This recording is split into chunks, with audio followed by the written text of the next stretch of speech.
Hello everyone. So welcome to the today's class. आज के class में हम डायबिटीज़ का मैनेजमेंट देखने वाले हैं। बहुत ही important topic exam point of view के लिए 10 मार्क्स के लिए। Basically etiopathogenesis and management of diabetes बोल के 10 मार्क्स में आता है, या फिर कभी कभी मैनेजमेंट ऑफ डायबिटीज़ बोल के 5 मार्क्स में भी आ सकता है। बहुत ही इंपॉर्टेंट है एग्जाम पॉइंट ऑफ व्यू के लिए। तो हम आज का टॉपिक चालू करते हैं। अगर किसी को डायबिटीज़ हो जाता है तो उसको हम कैसे मैनेज करते हैं, कि हमको मालूम है कि डायबिटीज एक क्रोनिक है, प्रोग्रेसिव है ना, मेटाबॉलिक डिसऑर्डर है। क्योंकि ये डिसऑर्डर है जहाँ पे परमानेंटली इंसुलिन का जो सिक्रीशन है वो कम हो जा रहा है या फिर इंसुलिन रेसिस्टेंस हो जा रहा है। इसीलिए आज के डेट तक हमारा कोई इसका मतलब एकदम क्यूअर तो नहीं है कि हम इसको रिवर्स कर सके या फिर है ना जो इसको जड़ से खत्म कर सके। मगर जो स्पाइक्ड ब्लड ग्लूकोज लेवल रहता है, जो परसिस्टेंट एलिवेशन रहता है ब्लड ग्लूकोज लेवल में, उसको हम कुछ हद तक कंट्रोल में रख सकते हैं। नट कुछ हद तक अगर हम डाइट को अच्छे से फॉलो करें, अगर हम डिसिप्लिन अच्छे से रहें और हमारी जो लाइफ स्टाइल है उसको हम मॉडिफाई करें, और जो भी ड्रग हमको डॉक्टर ने प्रिस्क्राइब करे हैं अगर हम उन ड्रग के साथ कंप्लाई करें, उन ड्रग को सजेशन के हिसाब से ले, सही तरीके से ले, तो हम काफी हद तक ये जो एलिवेटेड ब्लड ग्लूकोज लेवल है उसको हम नॉर्मलाइज कर सकते हैं और हम लंबे समय तक स्वस्थ रह सकते हैं। और जो इससे होने वाली जो कॉम्प्लिकेशंस है, जो ऑर्गन डिसऑर्डर्स है, जो दिक्कतें हैं, उसको हम काफी हद तक उसका बचाव कर सकते हैं, उसको पोस्टपोन कर सकते हैं। Having said that, let's see कि इसके मैनेजमेंट में क्या क्या अप्रोच है। हम हर डिजीज में देखते हैं हमारे पास दो मॉडलिटी है। एक तो आता है नॉन फार्माकोलॉजिकल मैनेजमेंट, मतलब जहाँ पे हम कोई दवाइयों का यूज नहीं करते हैं, और बेसिकली जहाँ पे ये जो डिसऑर्डर्स होते हैं, जो लाइफस्टाइल डिजीज होते हैं, जिनको शेड्यूल जे डिजीज बोला जाता है, जो जनरली क्योर नहीं होते हैं, है ना।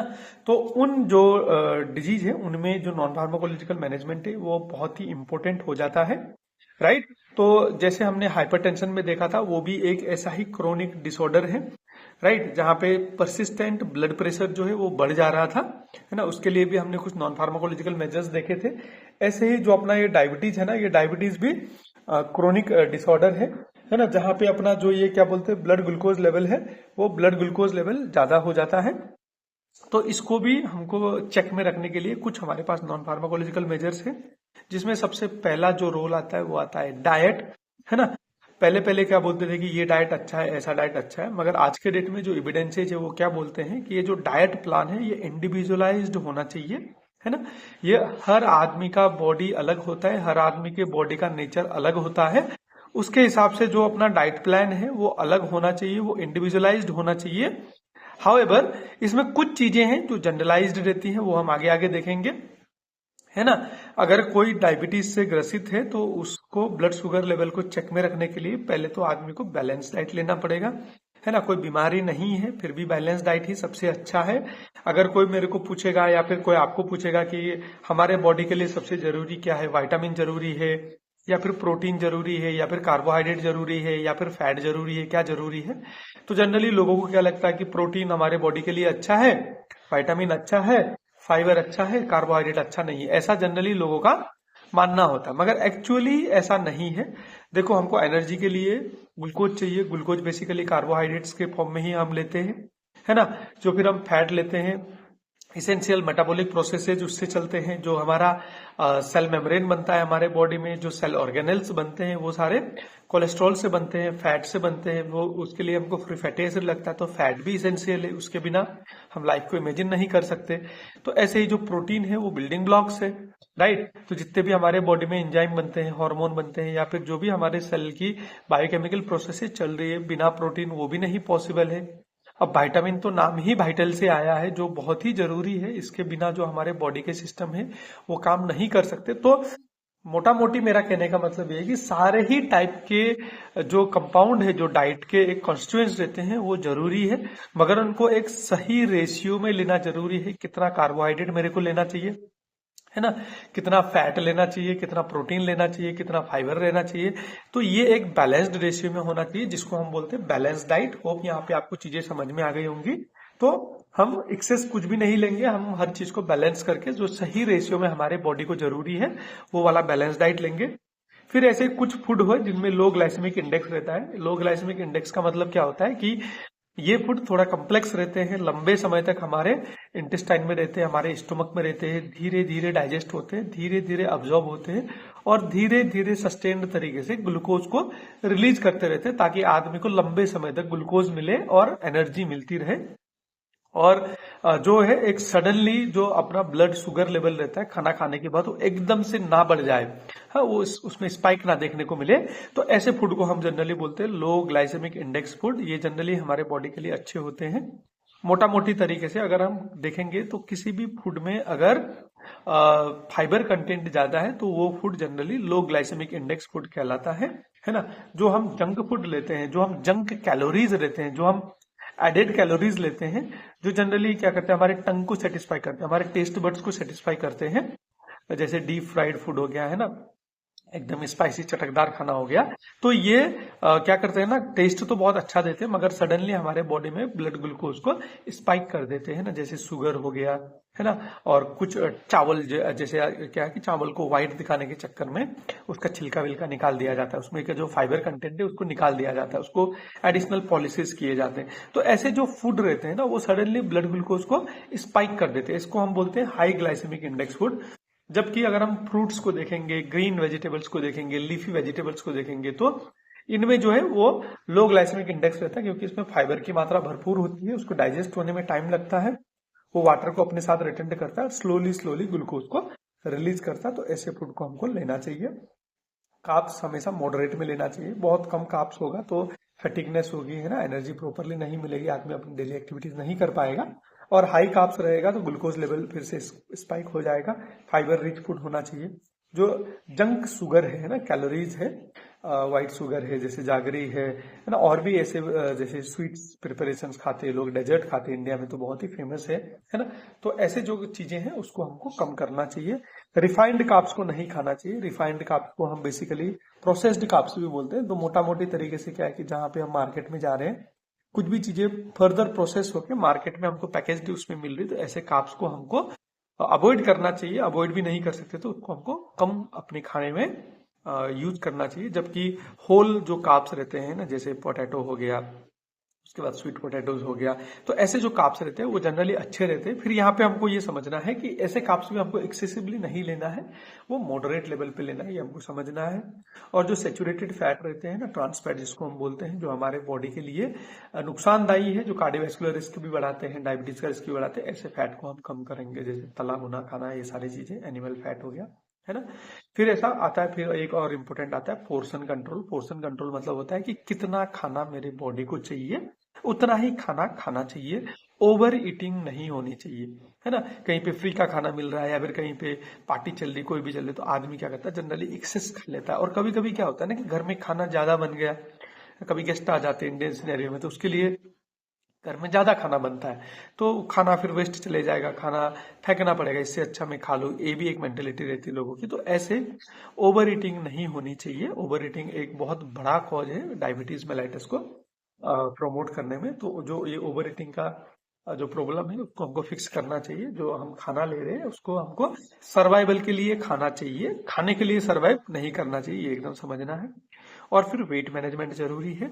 वेट मैनेजमेंट हमको कितना वेट होना चाहिए, कैसा होना चाहिए, वो हम बीएमआई के हिसाब से कैलकुलेट करेंगे, राइट। तो जो अपना बीएमआई है वो बेसिकली 18 से 25 के बीच में होता है। तो आइडियल जो बीएमआई है वो 20 से लेकर 23 तक रहता है। तो इस बीएमआई को हम जनरली मेंटेन करने की कोशिश करेंगे है ना। अगर हमारा वेट हेल्थी रहेगा, एडिपोज टिश्यूज कम रहेंगी, तो जो अपना इंसुलिन का जो रेसिस्टेंस वाला पैटर्न है वो हमको बहुत कंट्रोल में देखने को मिलता है। तो ये कुछ अपने डाइट रिलेटेड चीजें थी जो आपको पेशेंट काउंसलिंग में भी बहुत इंपॉर्टेंट रहेगी और एग्जाम पॉइंट ऑफ व्यू के लिए भी इंपॉर्टेंट है। ऐसे ही हम दूसरा देखेंगे फिजिकल एक्टिविटी है ना। तो 150 मिनट पर वीक मतलब आधे घंटे हर दिन करना है, हफ्ते में 5 दिन ऐसा करना है, 2 दिन हम रेस्ट ले सकते हैं।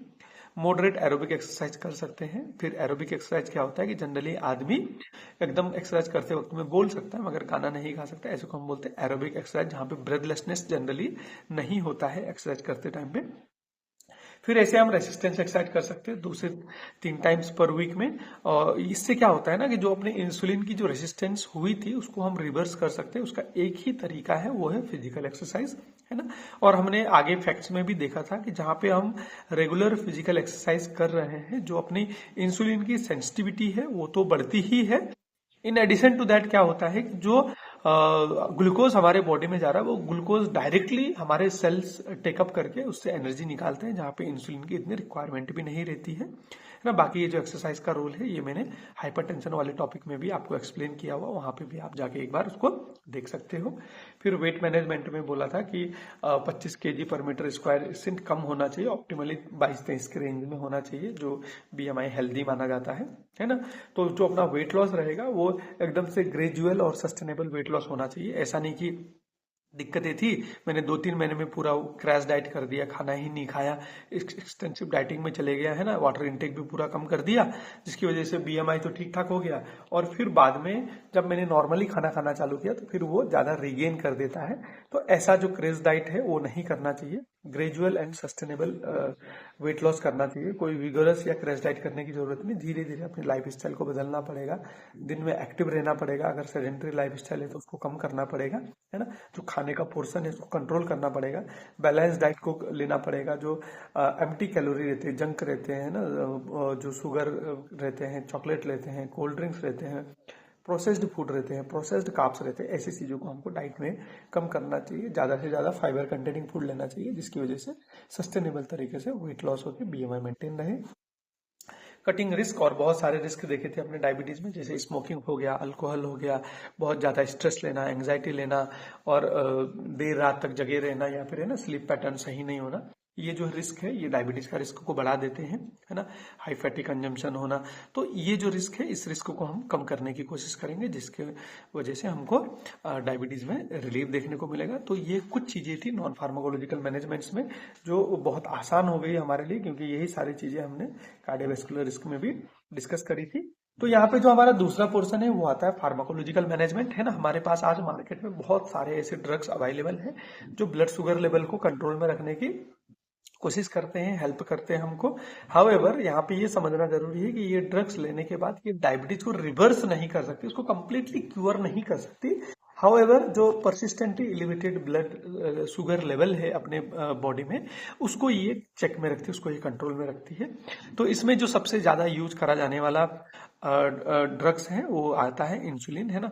हम बेसिकली इन ड्रग्स को 2 कैटेगरी में कैटेगराइज करते हैं। एक पहला आता है इंसुलिन, क्योंकि हमने पहले भी फिजियोलॉजी में भी देख लिया है कि इंसुलिन जो है वो ग्लूकोज को सेल के अंदर भेजने का काम करता है, ग्लूकोज को यूटिलाइज करने का काम करता है। और डायबिटीज में क्या हो रहा है कि इंसुलिन की या तो कमी हो जा रही है या तो फिर उसकी रेसिस्टेंस हो जा रहा है, उसका जो सेंसिटिविटी है वो कम हो जा रहा है। तो ऐसे केसेज में टाइप 1 हो टाइप 2 हो इंसुलिन यूज होता है। टाइप 1 में अब्सोल्युटली हम इंसुलिन के ऊपर ही डिपेंडेंट रहते हैं, तो इसीलिए हम उसको टाइप 1 को इंसुलिन डिपेंडेंट डायबिटीज मेलाइटस भी कहते हैं।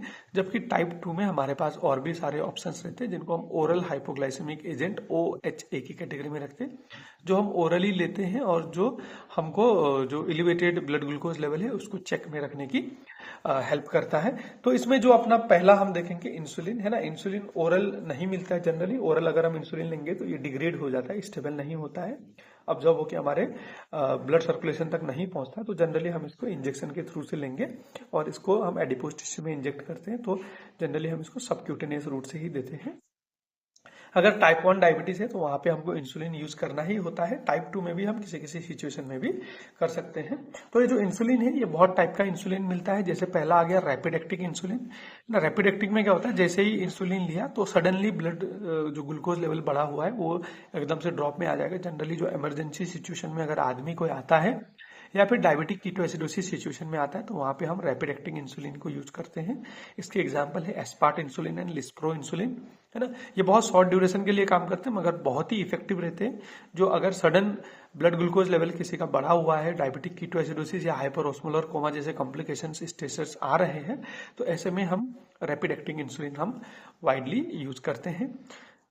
दूसरा आता है शॉर्ट एक्टिंग इंसुलिन, जो रैपिड तो काम करता ही है और बहुत शॉर्ट ड्यूरेशन के लिए भी रहता है। जनरली जो अपना रेगुलर इंसुलिन है वो शॉर्ट एक्टिंग इंसुलिन की कैटेगरी में आता है, जो जनरली 4 से 8 घंटे तक ही काम करता है। और कभी कभी तो ये हमको 2 से 4 घंटे वाले भी देखने को मिलते हैं।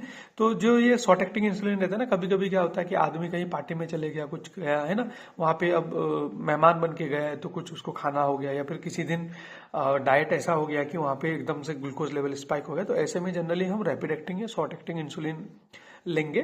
तो जिसकी वजह से क्या होगा, जो ये बड़ा हुआ ग्लूकोज लेवल है वो सडनली कम हो जाएगा, और उसके बाद हम जो अपना रेगुलर मेडिकेशन है वो करते रहेंगे।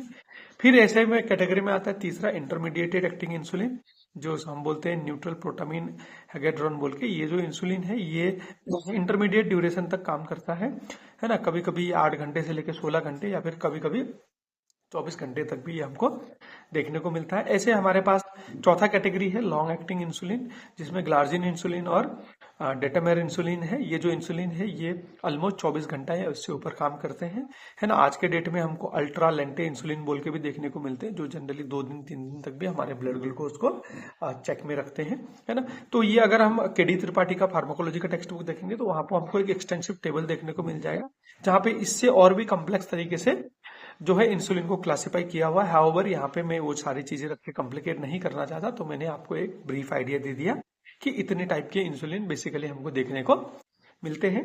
इसको जो इंसुलिन है ना, ये फिर हमको और तरीके से भी हम इसको ले सकते हैं, जैसे आता है बेजल बोलस और इंसुलिन पंप। ये क्या होता है ना कि हमारे बॉडी में हम इसको रख देते हैं तो ये मॉनिटर करता रहता है ना।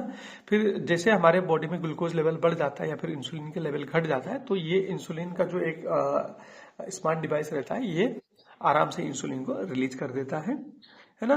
तो ये क्या होता है कि अगर हमारे बॉडी में ग्लूकोज बढ़ रहा है तो वो टाइम पे ये रिलीज हो जाता है। और यहाँ पे एक हमको समझने की बात क्या है कि कितना इंसुलिन देना चाहिए, इसका डोज क्या होना चाहिए, कैसा होना चाहिए, ये डिपेंड करता है कि आदमी की बॉडी इंसुलिन के साथ कितना सेंसिटिव है, कितना रेजिस्टेंस है। पहला तो ये हो गया, और दूसरा आदमी का कितना ब्लड ग्लूकोज लेवल बढ़ा हुआ है, उसके हिसाब से हम इंसुलिन की जो डोज है वो हम डिसाइड करेंगे। जनरली इंसुलिन को हम यूनिट के डोज में प्रिस्क्राइब करते हैं।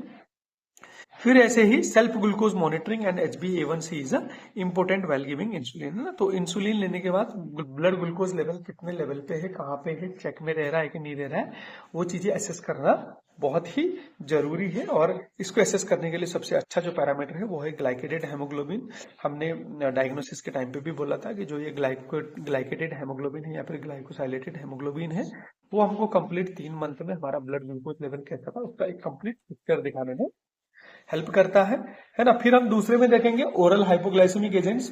तो ओरल हाइपोग्लाइसेमिक एजेंट्स में जो सबसे common first line agents use होता है, बहुत ही ज्यादा एक्सटेंसिवली यूज होता है, और अगर हमारे घर में किसी को डायबिटीज हुआ भी है तो ये ड्रग जनरली हमको देखने को मिलती है। इसमें जो पहला क्लास आता है वो है बाइग्योनाइड्स। एग्जाम्पल है मेटफॉर्मिन, बुफॉर्मिन, है ना। बुफॉर्मिन तो इतना आज के डेट में यूज नहीं होता, मेटफॉर्मिन बहुत ज्यादा देखने को मिलता है, जहां पे ये 500 mg से लेकर 2 ग्राम के डोज में दिया जा सकता है। इसको 2 से 3 डिवाइडेड डोज में हम दे सकते हैं। ये कैसे काम करता है कि ये जो हेपेटिक ग्लूकोनियोजेनेसिस होता है, ग्लूकोनियोजेनेसिस मतलब क्या होता है कि नॉन ग्लूकोज जो कंपोनेंट रहते हैं उनको ये अपना ग्लूकोज बनाने वाले साइकिल में लेके आता है लिवर, है ना। तो उसको हम बोलते हैं ग्लूकोनियोजेनेसिस। तो ये जो ग्लूकोनियोजेनेसिस प्रोसेस है ये कम होता है, तो जो नॉन ग्लूकोज कंपाउंड्स है ना, जैसे स्पेशली मसल्स है ना, प्रोटीन्स है, और ये जो कंपाउंड्स है एडिपोज टिश्यूज है, तो ये जो कंपाउंड है ये जब जो ग्लूकोज बन रहे होते हैं उसको ये कंप्लीटली रिड्यूस कर देता है। ऐसे ही जो ग्लूकोज अपटेक है पेरिफेरल मसल सेल्स में उसको ये बढ़ा देता है। और इंक्रीज इंसुलिन सेंसिटिविटी, ये बहुत ही इंपॉर्टेंट है, ये इंसुलिन की सेंसिटिविटी को भी बढ़ा देता है ना, जिसकी वजह से ये बहुत वाइडली यूज होता है, और टाइप 2 डायबिटीज में इसका बहुत ही अच्छा रोल देखने को मिलता है। इसीलिए इसको बहुत ऑफ लेवल यूज भी किया जाता है। आज के डेट में जो PCOS या PCOD रहता है उसको ट्रीट करने के लिए भी यहाँ पे मेटफॉर्मिन बहुत ज्यादा डॉक्टर उसको ऑफ लेवल यूज में देते हैं। इसका रीजन यही है कि इंसुलिन की जो सेंसिटिविटी है वो बढ़ा देता है, तो जो उसको एक एंड्रोगोगिक इफेक्ट देखने को मिला था उसको ये कंट्रोल करता है, इसीलिए मेटफॉर्मिन को वहां पे भी बहुत ज्यादा यूज किया जाता है। हाउएवर मेटफॉर्मिन एक बहुत ही एक्सीलेंट ड्रग है अपने इंक्रीज्ड ब्लड शुगर को कम करने के लिए, है ना। तो इसीलिए इसको हम फर्स्ट लाइन एजेंट में भी रखते हैं। तो this is the first line in type 2 diabetes mellitus. अगर कोई आदमी ओवरवेट है तो वहां पे हम मेटफॉर्मिन बहुत ज्यादा प्रिस्क्राइब करते हैं, है ना, क्योंकि ये ग्लूकोनेजेनेसिस को भी कम कर देता है। इंसुलिन रेसिस्टेंस पेशेंट है तो वहां पे भी हम मेटफॉर्मिन को देंगे, और अगर किसी को कार्डियोवैस्कुलर डिजीज है या उसका रिस्क भी ज्यादा है तो वहां पे भी हम मेटफॉर्मिन को बहुत ज्यादा प्रिस्क्राइब करते हैं। इसके कुछ एडीआर्स है, माइनर एडीआर्स लाइक जीआई अपसेट है ना, और इसके जो कुछ मेजर साइड इफेक्ट्स है वो आता है मेटेलिक टेस्ट होना और लैक्टिक एसिडोसिस है ना। अगर इसकी हाई डोज हो जाती है या फिर किसी को इंटॉलरेंट है तो वहां पे ये लैक्टिक एसिडोसिस करा देता है, जो इसका मेन साइड इफेक्ट है। इसको हमको हमेशा लाइफ टाइम याद करना है। Lactic acidosis is the main side effect of metformin, that is biguanide class है ना। अगर किसी को सीकेडी है, किसी को किडनी इंजुरी है, तो वहां पे हम मेटफॉर्मिन को जनरली अवॉइड करेंगे, क्योंकि ये हमारे बॉडी में कुमुलेशन होता रहेगा और बाद में जाके लैक्टिक एसिडोसिस करा सकता है। तो ये था हमारा पहला क्लास बाइगोनेट, जिसको हम फर्स्ट लाइन एजेंट बोलते हैं। और जो दूसरा क्लास है वो आता है सल्फोनाइल यूरिया। ये भी बहुत वाइडली यूज होने वाला ओरल हाइपोग्लाइसेमिक एजेंट्स का क्लास है। इसके एग्जांपल है ग्लिमिपिराइड एंड ग्लिक्लाजाइड है ना। ग्लिमिपिराइड तो हमने ऑलमोस्ट मेटफॉर्मिन के साथ कॉम्बिनेशन में बहुत ही देखा था जब मैं अपना फार्मडी का प्रोजेक्ट कर रहा था 5th ईयर में। हमारा डायबिटीज एंटी डायबिटिक का यूटिलाइजेशन पैटर्न है, तो उसमें जो ओरल हाइपोग्लाइसेमिक एजेंट है उसमें मेटफॉर्मिन और ग्लिमिपिराइड का कॉम्बिनेशन हमारे रिजल्ट्स में भी सबसे ज्यादा देखने को मिला था अपने हॉस्पिटल में। तो मेरा कहने का मतलब ये है कि जो मेटफॉर्मिन है और जो सल्फोनाइल यूरिया है वो बहुत लार्जली एक्सटेंसिवली यूज होते हैं एलिवेटेड ब्लड ग्लूकोज लेवल को नॉर्मलाइज करने के लिए। इसका जो नॉर्मल डोज रहता है 1 से 4 mg पर डे में हम दे सकते हैं। ये जनरली बीडी डोज में दिया जाता है ना। ये क्या करता है generally, it will stimulate the pancreatic beta cell. जो अपने बीटा सेल है ना, इसको स्टिमुलेट करता है ताकि वो इंसुलिन ज्यादा से ज्यादा प्रोड्यूस करें। इसीलिए हम इसको इंसुलिन सिक्रेटोगॉक्स भी बोलते हैं। सिक्रेटोगॉक मतलब क्या होता है कि ये बीटा सेल में जाता है और जो वहां पे इंसुलिन है उसकी प्रोडक्शन को बढ़ाने का काम करता है, इसीलिए हम इसको सिक्रेटोगॉक्स बोलते हैं। सिक्रीट करता है ना। Usually used in add on therapy with metformin, मैंने आपको पहले ही बताया।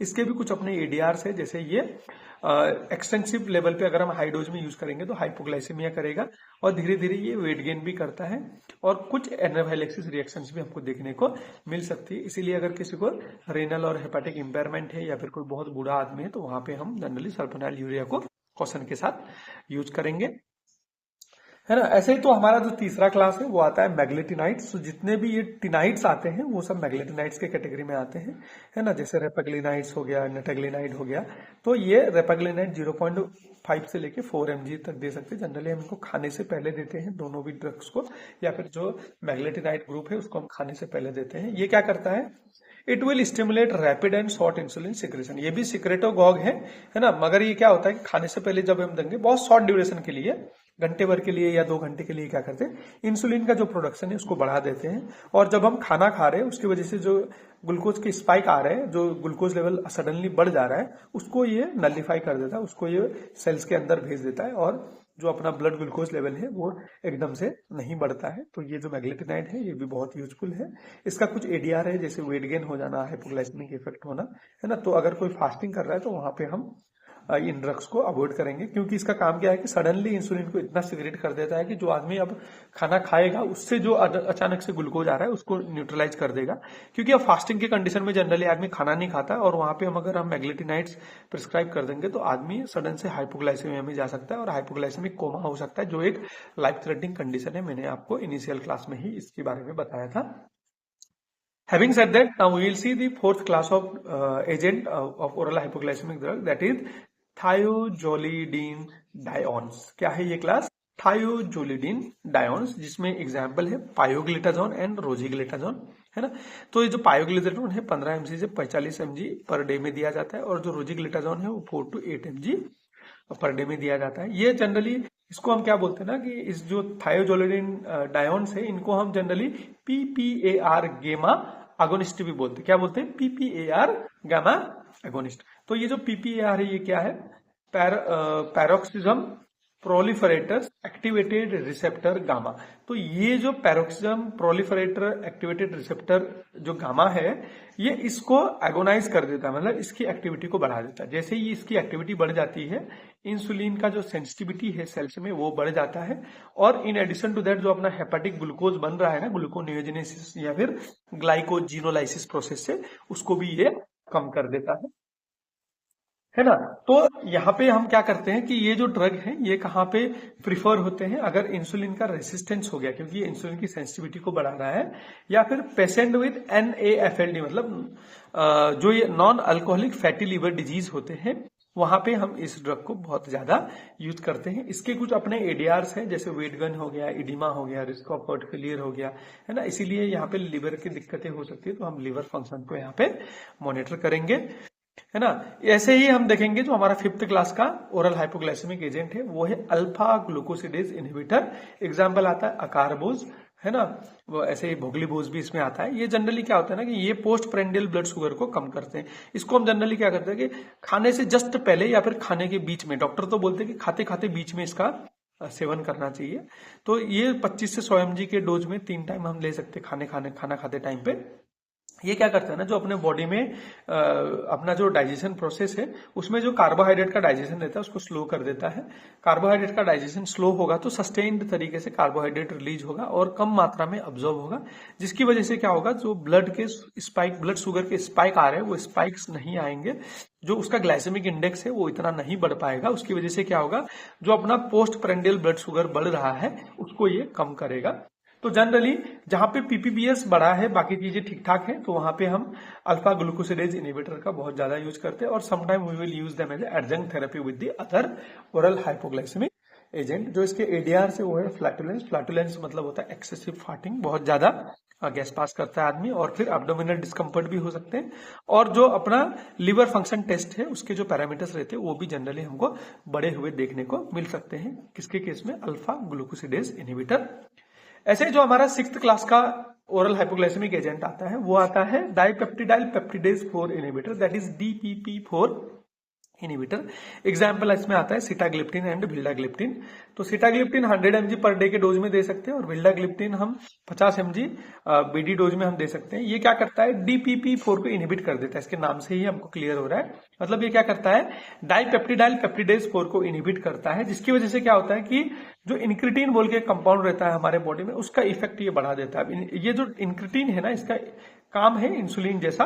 ये क्या करता है, इंसुलिन की एक्टिविटी को बढ़ा देता है और जो ग्लूकागोन है उसकी एक्टिविटी को कम कर देता है।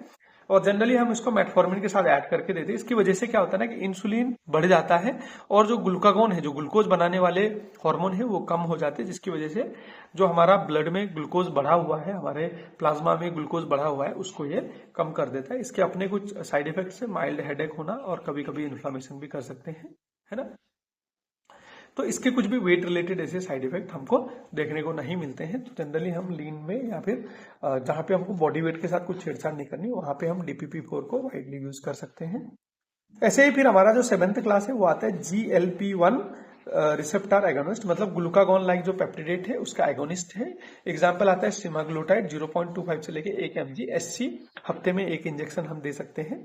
ये क्या करता है, GLP-1 एनालॉग है, ग्लूकागॉन लाइक पेप्टिडेज एनालॉग है। ये क्या करता है, ये इंसुलिन को बढ़ाने में हेल्प करता है, ग्लूकागॉन को कम करता है और जो भूख है आदमी की उसको भी सप्रेस कर देता है। इसीलिए ये जनरली हम ओबेज लोग में देते हैं ताकि उनका वेट लॉस भी हो जाए, ग्लूकोज भी कंट्रोल में रहे और जो कार्डियोवैस्कुलर रिस्क है वो भी कम हो जाए, है ना। तो जनरली जिसको वेट लॉस करना है उसको हम क्या करते हैं, GLP रिसेप्टर एगोनिस्ट हम उसको देते हैं। तो इसके अपने कुछ साइड इफेक्ट है, नोजिया, वोमिटिंग और रेयर पैंक्रेटाइटिस हो सकता है। और ये जो जनरली है ना, इसका क्या है कि कार्डियो प्रोटेक्टिव नेचर माना जाता है और वेट लॉस बेनिफिट माना जाता है। और किसी को अगर कार्डियोवैस्कुलर डिसऑर्डर्स है और बहुत ज्यादा ओबीज भी है ना, तो वहां पे हम GLP-1 रिसेप्टर एगोनिस्ट को यूज करते हैं। एग्जांपल समाग्लूटाइड, है ना। फिर ऐसे हमारे पास एक और क्लास है जो जनरली इतना यूज तो नहीं होता मगर हाँ इंपोर्टेंट है, SGLT2 इनहिबिटर्स। ये क्या करता है, रीनल SGLT2 चैनल को ब्लॉक करता है, जिसकी वजह से क्या होता है ना, जो ग्लूकोज नेफ्रॉन पे रीअब्जॉर्ब होता है ना, उसको ये रीअब्जॉर्ब नहीं होने देता। उसकी वजह से क्या होता है, ग्लूकोज ज्यादा से ज्यादा यूरिन पे चले जाता है और हमारे बॉडी में कम हो जाता है। हाउएवर ये कोई अच्छा चॉइस नहीं है, क्योंकि अगर ग्लूकोज हैवी मात्रा में नेफ्रॉन से जाता रहेगा तो ये बाद में नेफ्रॉन को दिक्कत कर सकता है ना, किडनी में दिक्कतें ला सकता है। और अगर यूरिन पे बहुत ज्यादा ग्लूकोज जाना चालू हो जाएगा तो जो UTI है, यूरिनरी ट्रैक्ट इन्फेक्शन है, उसको जैसे दिक्कतें होना चालू हो जाएगी, specially in case of female, है ना। तो ये थे कुछ हमारे मैनेजमेंट के टिप्स। तो हम एक बार आज का क्लास खत्म करने से पहले हम फिर से देखेंगे कि हम चीजों को कैसे मैनेज कर सकते हैं। तो हमने मैनेजमेंट में देखा था सबसे पहले नॉन फार्माकोलॉजिकल मैनेजमेंट के बारे में, जिसमें हमने डाइटरी अप्रोच देखा। डाइटरी अप्रोच में low carb, low fat, low sugar and high fibre diet, basically the balance diet.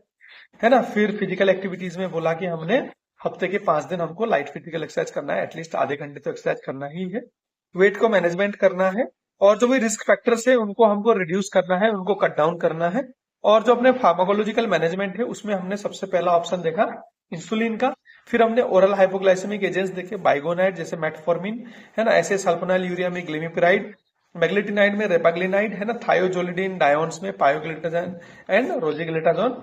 ऐसे ही अल्फा ग्लूकोसिडेज इनिबिटर में अकार्बोज, स्पेशली पीपीबीएस को कम करने के लिए। फिर आते हैं डीपीपी4 इनिबिटर्स, है ना, जो इंक्रेटिन जैसे एक्टिविटी रहते हैं।